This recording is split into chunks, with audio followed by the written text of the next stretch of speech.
There's a lot of preparations that start about mid-August with snow equipment. We have 2 mechanics that go through every piece of snow removal equipment we got, just to make sure everything's up to snuff and ready to go. And then usually in October and November we start hauling salt and sand, or haul sand. We'll haul approximately 2,200 yards of sand, and then we buy salt through a state contract, and we end up buying we contract for 600 tons of salt. So it's a significant amount of investment just in salt and sand that goes to the state. But then as you get closer to an actual snowfall, if we see a snowfall will be coming on a given day or the next day, we try to prepare all our vehicles, load them up with sand and salt. It's just nice to go out of the shop when the snow is here, ready to go. The salt and sand is a little warmer, it flows through your truck a lot better, it lays down nicer. You don't deal with the frozen chunks as much as if you're taking it out of the pile when it's been sitting here. Almost every guy in Public Works carries a phone nowadays, and now everybody has smartphones, so you have radar right in your pocket. And when the radar is our friend, and we watch the radar quite a bit, and the superintendent probably watches it more than anybody because he's the one that makes the call when we go and when we don't. But there's always somebody watching the weather. The city of Willmar has approximately 130 plus miles of street.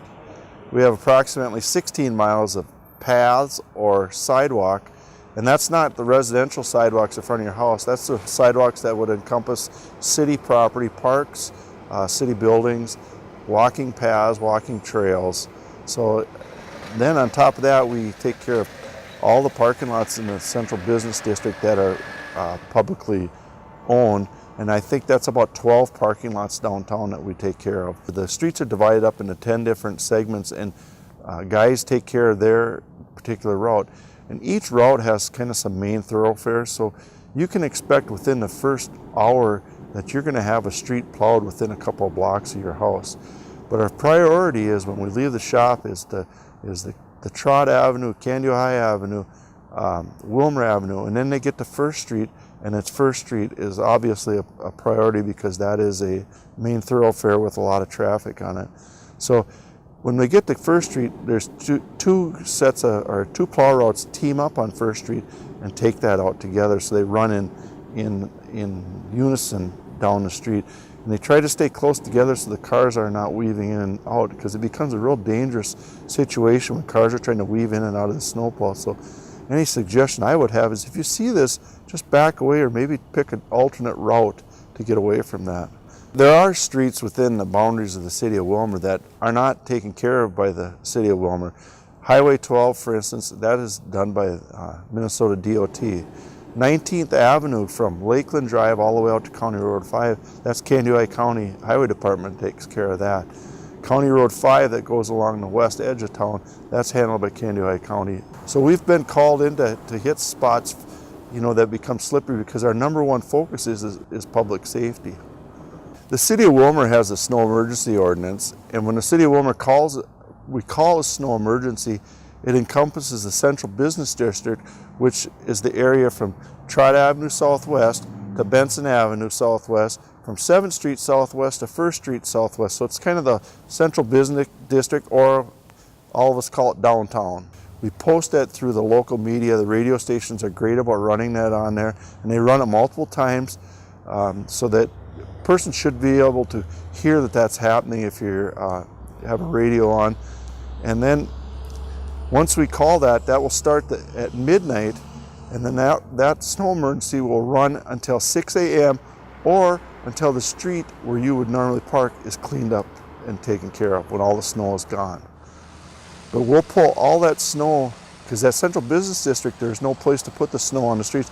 So we'll go up there with equipment and pull that snow all to the center, and then we'll come with our trucks and we'll actually load that into the trucks with the snowblower, and then that gets hauled out to our old airport runway, which is still just west of County Road 5, and which works out great for hauling snow to. It's a nice snow dump site for us. The city really has an ordinance about snow removal as far as the property owner is really not allowed to put the snow back into the street. So I guess the first thing I'd say is be patient. In most areas it's going to take 2 passes, maybe 3 in some areas, but be patient and allow the driver to get the job done. And do not deposit the snow back in the street, because it just creates a problem down the road as far as ice and removal. And once that snow has been driven on, it's extremely difficult to get off. The other thing I think a person could do is maybe mark the curb in front of your house that allows some curb. The driver can feel it when they're up against it with their snowplow, but there are some areas that have what they call a drive-over curb, and it's really hard to determine where that curb is. And you got to remember, we're going down the street maybe with 6 inches of snow on it. The curb's not defined, so by flagging a curb really kind of helps out. And as far as intersections, we try to spot sand, especially critical intersections, get those sanded right away, and so it's safe for the citizens to get out and travel.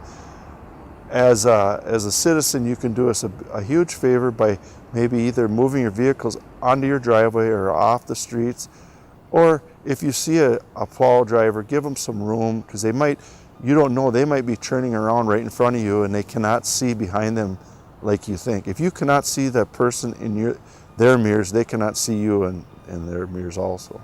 I would like to hear from a citizen if there's a potential safety hazard immediately, whether it's a stop sign that got hit, or if sometimes manhole covers get knocked off and there leaves a hole in the street.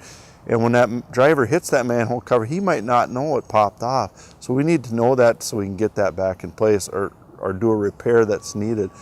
As far as just coordinating with your neighbors and not getting snow on the street, I can't emphasize enough not to put the snow on the street or the boulevard, because some areas it becomes a visibility hazard. Then we have to come around and clean those intersections off. So if you're able to keep your corners down, that really helps us out.